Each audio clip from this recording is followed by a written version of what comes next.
কেউ কেউ নাকি বলে সর্ষে বাটলে তেতো হয়ে যায়, তাই রান্নার স্বাদটা খুব একটা ভালো আসে না। মা আমাকে শিখিয়েছে একটা এমন পদ্ধতি, ওই পদ্ধতিতে রান্না করলে সর্ষের স্বাদ কখনো রান্নাতে তেতো আসবে না।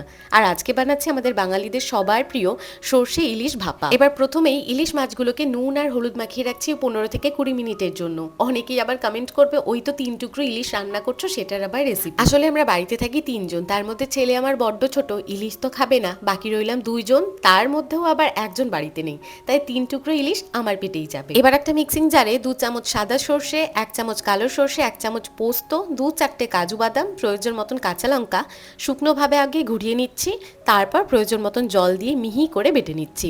এই যে সর্ষে বাটার সময় 2-3টে কাজু বাদাম অ্যাড করলে সর্ষের ওই তেতো ভাবটা কিন্তু একদম থাকে না। এরপর এই পেস্টের মধ্যে প্রয়োজন মতো নুন আর হলুদ দিয়েছি। এরপর আমি মাকে দেখতাম সর্ষে পোস্ত ভাপা বানানোর সময় 2-3 চামচ ফ্যাটানো টক দই ইউজ করতো, এতে করে বেশ ভালো একটা স্বাদ আসে, তাই আমিও সেটা ইউজ করছি।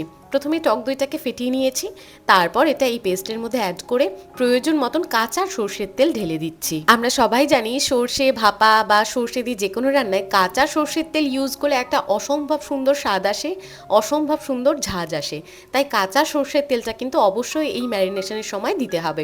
আমি ভালো করে তারপর সব কিছু মিশিয়ে নিয়েছি। এরপর যেই পাত্রে সর্ষে পোস্ত ইলিশটাকে স্টিম দেওয়া হবে, মানে ভাপানো হবে, সেই পাত্রের মধ্যে প্রথমে একদম নিচে এই ম্যারিনেশনটাকে ঢেলে দিলাম।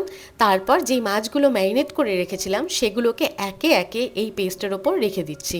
তারপর আবার ওপর থেকে ওই সর্ষে পোস্ত কাজু বাদামের পেস্টটাকে ঢেলে দিয়ে ওপর থেকে কয়েকটা কাঁচা লঙ্কা আর অল্প কাঁচা সর্ষের তেল ছড়িয়ে দিয়ে ভালো করে ভাপিয়ে নেব। একটা মজার কথা বলি, এই যে ধরো আমরা বাঙালিরা সর্ষের তেল খেতে এত ভালোবাসি, প্রথম প্রথম যখন আমি গুজরাটে এসেছিলাম, এখানে যখন আশেপাশের মানুষ আমাকে সর্ষের তেল কিনতে দেখতো, তারা একটু অবাক হতো যে আমরা সর্ষের তেল কেন খাই।